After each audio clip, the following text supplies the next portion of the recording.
संजय राऊत सध्या बोलतायत, आपण थेट जाऊया तिकडे। ये सच है, ये जो सरकार है महाराष्ट्र की हो या केंद्र की, खास करके आप ये भटकती आत्मा की बात महाराष्ट्र के चुनाव में बहुत चल रही थी। पवार साहब भटकती आत्मा है, तो उसको उद्धव ठाकरे साहब ने भी जवाब दिया था। ये अब केंद्र सरकार में जो दो अतृप्त आत्माएं हैं, अतृप्त आत्माएं दो, चंद्रबाबू नायडू और नीतीश कुमार जी, पहले आप उस अतृप्त आत्मा के समाधान करो। और जैसे पवार साहब ने कहा है, भटकती आत्मा, आत्मा किसी का पीछा नहीं छोड़ती, ये सच है। जब तक नरेंद्र मोदी को, प्रधानमंत्री जी को उनके पद से हम नीचे नहीं उतारेंगे, तब तक ये आत्माएं जो है हमारी, वो शांत नहीं रहेगी। सबसे पहले नरेंद्र मोदी को शांति करनी चाहिए दो अतृप्त आत्माओं। जिस प्रकार से कैबिनेट का चयन हुआ है और पोर्टफोलियो का डिस्ट्रीब्यूशन किया है, लगता है सभी आत्माएं अतृप्त है, खास करके एनडीए के उनके सहयोगी। महाराष्ट्र में तो हमारी सबकी आत्मा अतृप्त ही है। जब तक आपको सत्ता से नीचे नहीं खींचेंगे या महाराष्ट्र में सरकार नहीं बनाएंगे, तब तक हमारी आत्मा यहाँ भटकते ही रहेंगी। तो विधानसभा चुनाव की तैयारी कर दी गई, मतलब शुरू करें। आपने भी कहा कि हम 180 सीटों पे लड़ेंगे और सभी सीटों पे तैयारी कर रहे हैं। डेफिनेटली महाविकास आघाड़ी, शिवसेना, कांग्रेस, राष्ट्रवादी कांग्रेस, तीनों मिलकर हम चुनाव लड़ेंगे। महाविकास आघाड़ी मजबूत रहेगी, और मजबूती क्या होती है हमारे महाविकास आघाड़ी की, ये हमने लोकसभा चुनाव में दिखाया है। उससे भी मजबूती से हम विधानसभा चुनाव लड़ेंगे और महाराष्ट्र में हम सत्ता बनाएंगे। सीटों की बात मंत्रालय की जगह झुंझुना दे दिया गया है। आम आदमी पार्टी कह रही है कि लोगों को झुंझुना दिया। ये तो है, मोदी ने 10 साल में यही दिया है ना। नरेंद्र मोदी जी या उनकी जो सरकार थी, अब तो एनडीए की सरकार है, तो हम अब सवाल पूछेंगे, मोदी जी को नहीं पूछेंगे सवाल, हम सवाल पूछेंगे चंद्रबाबू नायडू जी और नीतीश कुमार जी को, क्योंकि ये सरकार बनाने में उनका सहयोग है। उनके मदद के बिना नरेंद्र मोदी प्रधानमंत्री नहीं बनते। ये उधार की सत्ता है, नरेंद्र मोदी की सत्ता है, ये उधार की सत्ता है। जब तक नीतीश कुमार और चंद्रबाबू की मेहरबानी रहेगी, तब तक ये सत्ता पे बैठेगी। ये खुद की सत्ता नहीं बनाई हुई। सर, देश में पहली बार हुआ है कि कोई भी मुस्लिम मंत्री नहीं बना है ये कैबिनेट में। ये तो पहले भी चुनाव में या चुनाव प्रचार में मोदी जी ने उनका रुख स्पष्ट किया था। वही देश में हिंदू मुसलमान करना चाहता है। मोदी जी को लगता है कि देश के मुसलमानों ने उनको वोट नहीं किया है, इसलिए मुसलमानों को मंत्री नहीं बनाया। लेकिन ये हमारे संविधान के खिलाफ है।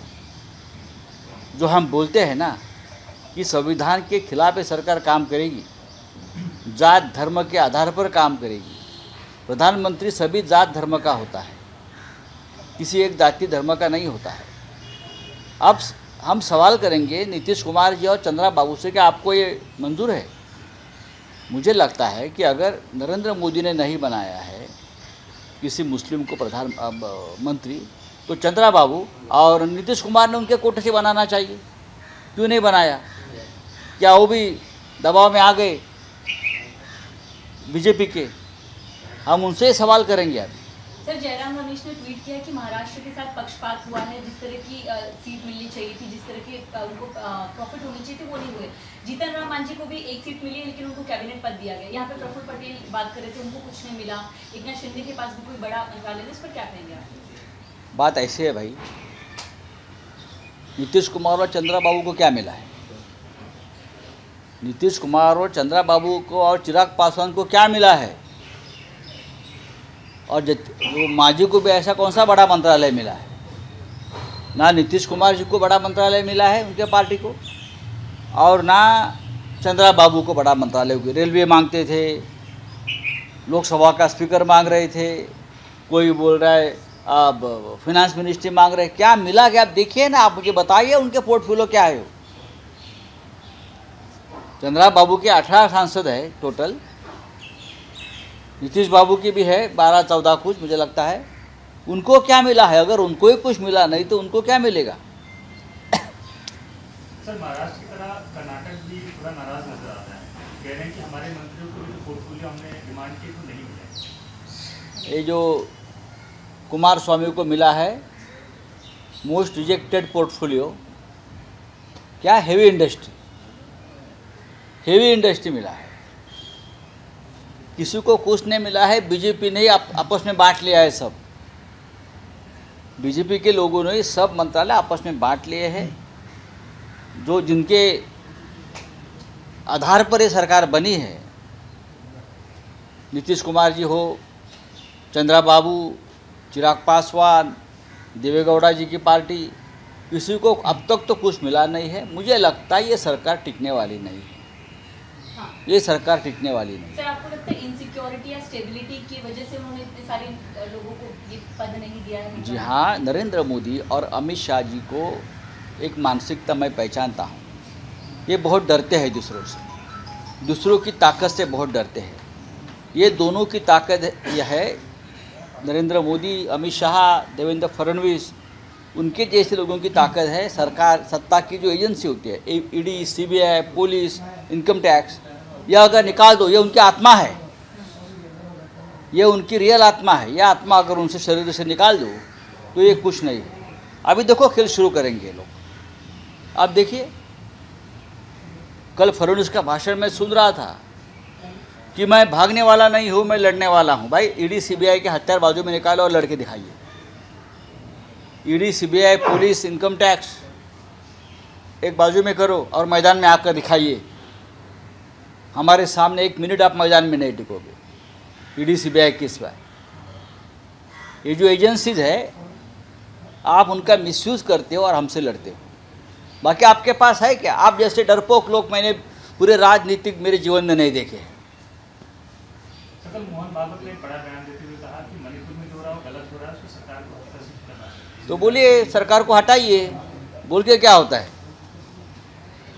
मणिपुर में क्या हो गया, कल कश्मीर में क्या हो गया?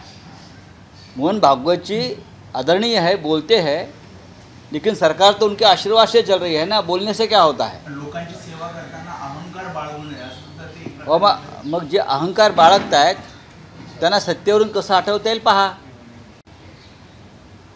आशीर्वाद कशाला देते आहे मग सरकारला? चुकीचा प्रचार केला गेला असं देखील मोहन भागवत म्हणतात. चुकीचा प्रचार केला, कुठला? संघाचा वापर केला गेला यामध्ये, या निवडणुकीमध्ये मोहन भागवत म्हणतात. मग तुम्ही तसं स्पष्टपणे सांगा, संघाचा आणि भारतीय जनता पक्षाचा संबंध नाही, जसं जे.पी. नड्डाने सांगितलेलं आहे. जे.पी. नड्डाने सांगितलं आहे आम्हाला संघाची गरज नाही. हे सरकार खाली घ्यायचा मोहन भागवतांना वाटत असेल हे सरकार राष्ट्राच्या हिताचं नाही आहे, राष्ट्राच्या अखंडतेच्या हिताचं नाही, तर मोहनराव भागवत साहेबांनी हे सरकार खाली खेचावं, त्यांच्यामध्ये तेवढी क्षमता आहे. मनसेने बिनशर्त पाठिंबा दिला होता, मात्र मनसेला शपथविधीसाठी बोलवलं नसल्यानं एक प्रकारे अस्वस्थता मनसेमध्ये आहे. बघा, अस्वस्थता असायला सुद्धा पक्ष जागेवर असावा लागतो ना. अस्वस्थता कोणामध्ये असेल? अजित पवार, एकनाथ शिंदे, राज ठाकरे यांचे पक्ष आहेत. या पक्षाला जानच नाही आहे, ओढून ताणून बनवलेले पक्ष आहेत. त्यांच्यामध्ये कसली अस्वस्थता असणार? हे सगळे सुपाऱ्या घेऊन निर्माण झालेले पक्ष आहेत. तिन्ही पक्ष एका भयातून निर्माण झालेले पक्ष आहेत. आणि त्यांना जे काम दिलेलं आहे की शिवसेना आणि शरद पवार साहेबांचे राष्ट्रवादी काँग्रेस यांच्यावरती हल्ले करा, त्यांना कमजोर करा, या त्यांना तिघांना दिलेल्या सुपाऱ्या आहेत. आणि त्या सुपाऱ्या त्यांनी यासाठी स्वीकारल्यात, नाहीतर आम्ही तुम्हाला तुरुंगात पाठवू, ईडी सीबीआयचा वापर करू.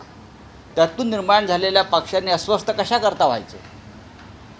तुम्हाला दिलेली ड्युटी जी आहे ते तुम्ही पूर्ण करा, पार करा. सर, उद्धव ठाकरे मुख्यमंत्री असताना निधी भेटत नाही असा आरोप करत शिंदेकडे गेलेल्या आमदारांची आता देखील तीच गत आहे. आता देखील ते तेच बोलत आहे की मला असं वाटत नाही त्यांना निधी मिळत नाही. 50-50 खोके जे टेबलाखालून घेतले, हा कुठला निधी आहे म्हणावं? 50-50 खोके एकदम ओके, हा टेबलाखालचा निधी आहे ना. त्यांना कायदेशीर निधी नको आहे, त्यांना बेकायदेशीर निधी टेबलाखालून हवा. चला, थँक्यू. एबीपी माझा, उघडा डोळे बघा नीट.